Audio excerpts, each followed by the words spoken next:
Hello, everyone. My name is Vaughn Parker, the MHO Podcast. My humble opinion, where I share my views on current events based on my business lens. I generally look at things through the lens of business and leadership. So I'm going to be talking to you about a myriad of things. But today, we want to talk about the Super Bowl and why I believe the Chiefs lost the Super Bowl.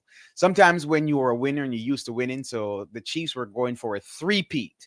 They won the previous Super Bowl and the Super Bowl prior to that. So they were coming in with high expectations that they were just going to win. You could just see it in their faces, their demeanor, their swag. They were expecting just to come in and win. And when you're used to winning, sometimes you feel like you don't have to be as prepared. You don't have to be as polished because you have that confidence. You're just used to success. You're used to overcoming. You're used to just making it happen.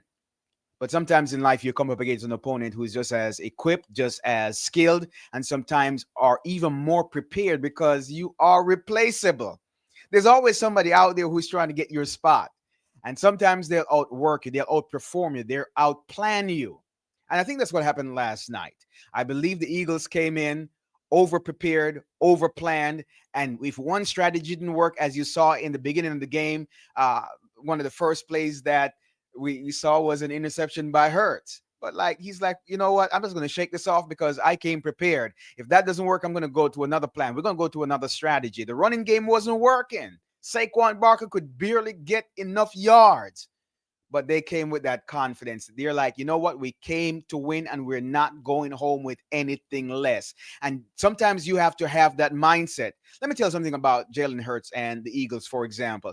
Jalen Hurts had a chip on his shoulder, even from the college days, where he started out as a starting quarterback, then he got benched and get restarted. He came into the NFL, and a lot of people were saying, oh, he can't throw the ball. So sometimes you have to leverage the negative attitudes of others. Sometimes you have to use what the doubters say about you as fuel.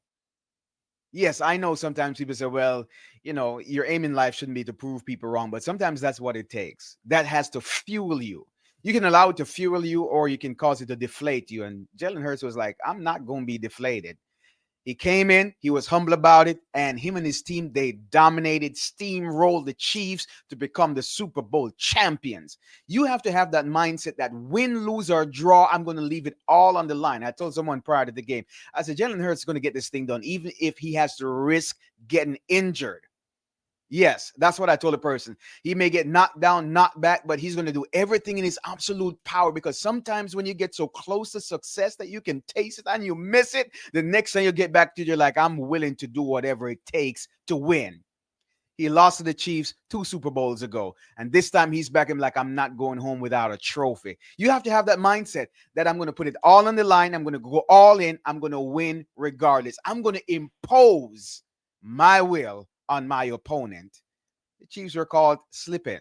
They were called sleeping. Oh, they had all the skilled players, Kelsey, Mahomes Magic or Magic Mahomes. But there are times where your opponent has planned strategically to overcome anything you can throw at them. So in life, you have to come with a plan A, B, C, and D that if this doesn't work, I have to pivot. Because if you fail to pivot, it's almost as if you already plan to fail. All right, family, take care. I'm going to talk to you next about the Eagles and why they won. Talk to you later, family. Peace and blessings.